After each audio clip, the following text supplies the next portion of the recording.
လွန်ခဲ့တဲ့နှစ်ပေါင်းများစွာကတရုတ်ပြည်အစွန်ဖျားမှာဝီလီယံခေါင်းဆောင်တဲ့ကြေးစားစစ်တီအဖွဲ့ဟာမွန်ဂိုစစ်တီတွေရဲ့လိုက်လံတိုက်ခိုက်ခြင်းကိုခံနေရပါတယ်။ရန်သူတွေစီကနေလွတ်မြောက်ဖို့အတွက်မြင်းတွေကိုလွတ်ပြီးအာယုံလဲကထွက်ပြေးခဲ့ကြတယ်။ညဘက်ရောက်တော့သူတို့တွေဟာတံမိုးကြီးလာတဲ့ရမ်းမဲတွေကိုလာရောက်ရှာဖွေတဲ့ကြေးစားတွေဖြစ်ကြောင်းသိလိုက်ရပါတယ်။ခရီးစဉ်တစ်လျှောက်လူ20ကျော်တေဆုံးခဲ့ပြီးရိတ်ခါလည်းပြက်လက်နေပါပြီ။နောက်ကျောင်းပြန်လှည့်ဖို့စဉ်းစားနေတော့မှပဲမှောင်မိုက်နေတဲ့အရေးထဲကနေထူးဆန်းတဲ့တရဝါကြီးတစ်ကောင်ဝင်ရောက်တိုက်ခိုက်တာကြောင့်ဝီလီယံနဲ့တငယ်ချင်းဖြစ်သူတိုဘာတို့နှစ်ယောက်သာအသက်ရှင်ကျန်ရစ်ခဲ့ပါတယ်။ဝီလီယံကအဲ့ဒီတရဝါကြီးကိုပြန်လည်တိုက်ခိုက်ရင်းလက်တစ်ဖက်ကိုဖျက်ချနိုင်ခဲ့တယ်။ဘာကောင်ကြီးမှမသိတာကြောင့်အဲ့ဒီနေရာကနေချက်ချင်းထွက်ပြေးလာခဲ့ပေမဲ့နောက်နေ့မှာမွန်ဂိုတွေထပ်ပြီးလိုက်လာတာကြောင့်အသေးအတန်ပြေးရပြန်ပါတယ်။နောက်ဆုံးမှာတော့တရုတ်တတိုင်းကြီးစီရောက်သွားပြီးအညံ့ခံလိုက်ပါတော့တယ်။တတိုင်းကြီးပေါ်ကတပ်မှုတွေဟာဝီလီယံယူလာတဲ့အေယာမလက်တဲကြီးကိုမြင်တော့အံ့ဩသွားကြပါတယ်။တပ်မှုလင်းကဒါကိုဘယ်ကရတာလဲလို့မေးတဲ့အခါဝီလီယံကသူကိုယ်တိုင်တက်ခဲ့တာလို့ဖြေပေမဲ့ဘယ်သူမှမယုံကြပါဘူး။ဒါပေမဲ့စစ်ပြူဟာမှုဝန်ကတော့သူတို့အဝတ်စားတွေမှာပေနေတဲ့သွေးတွေကြောင့်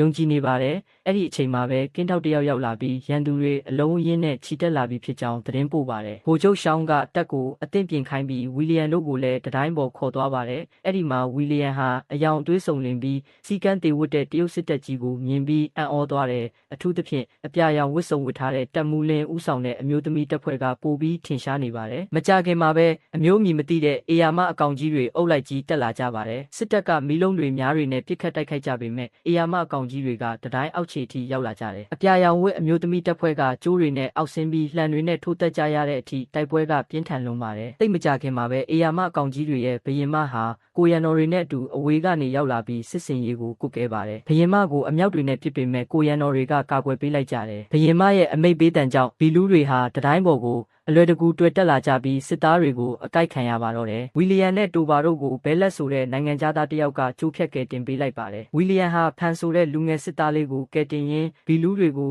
တတိရှိရှိဝင်ရောက်တိုက်ခိုက်ခဲ့ပါတယ်။နောက်ဆုံးမှာတော့ဘီလူးဘရင်မကစုတ်ခွာဖို့အမိတ်ပေးလိုက်လို့တိုက်ပွဲရပ်နားသွားပါတယ်။ရမ်းမဲတန်လိုက်နဲ့ဘီလူးများဤလှုပ်ဝက်ချက်တိုက်ပွဲအပြီးမှာဗိုလ်ချုပ်ရှောင်းကဝီလီယံတို့ရဲ့တတိကိုချီကျူးပြီးနေစရာနေရာစီစဉ်ပေးပါတယ်။ဘဲလက်ဆိုတဲ့လူကလွန်ခဲ့တဲ့25နှစ်ကတည်းကရမ်းမဲလာရှာရင်အင်္ဂလိပ်စာဆရာအဖြစ်ဖန်ဆီးခံထားရသူပါ။သူကဝီလီယံတို့ကိုရမ်းမဲတွေပြပြီးနောက်တိုက်ပွဲစရင်အတူတူထွက်ပြေးကြဖို့တိုင်ပင်ပါတယ်။ဒါပေမဲ့စစ်ပြူဟာမူဝန်ကဝီလီယံတို့စီကတွေ့တဲ့တန်လိုက်တုံးကိုပြပြီးအရေးတကြီးအစည်းအဝေးခေါ်ပါတယ်။အဲ့ဒီတန်လိုက်တုံးကြောင့်ဝီလီယံပထမဆုံးအကြိမ်ဘီလူးကိုအလွယ်တကူတတ်နိုင်ခဲ့တာလို့သူကယူဆပါတယ်။ဒီတတဝါကြီးတွေကလွန်ခဲ့တဲ့ရာစုနှစ်များစွာကအုတ်ကပြန်တဲ့အတူပါလာခဲ့တာပါ။အနှစ်60ကိုတစ်ကြိမ်ထွက်လာပြီးတွေ့သမျှကိုစားတောက်ကဘရင်မောက်ကိုကျွေးမွေးပြီးအကောင်ရည်တိုးပွားစေပါတယ်။မိုင်300အကွာကလူ2တန်းရှိတဲ့မြို့တော်ကိုသာသူတို့ရောက်သွားရင်တကဘာလုံးကိုပြန့်နှံ့သွားတော့မှာပါ။အဲ့ဒီညမှာပဲအနောက်ဘက်တိုင်းမှာလူတွေပြောက်နေလို့ဗိုလ်ချုပ်ရှောင်းနဲ့တပ်မှုလင်းတို့တွားရောက်စစ်ဆေးရာကနေဘီလူးနှစ်ကောင်ရဲ့ခြုံခိုတိုက်ခိုက်ခြင်းကိုခံလိုက်ရပါတယ်။ဗိုလ်ချုပ်ရှောင်းဟာလင်းကိုကဲရင်တန်းရပြင်းထန်စွာရသွားပြီးမတေခင်မှာလင်းကိုဗိုလ်ချုပ်ရာထူးလွှဲပြောင်းပေးခဲ့ပါတယ်။အေဂရစ်မင်းစီကတန်တမန်ရောက်လာပြီးတန်လိုက်က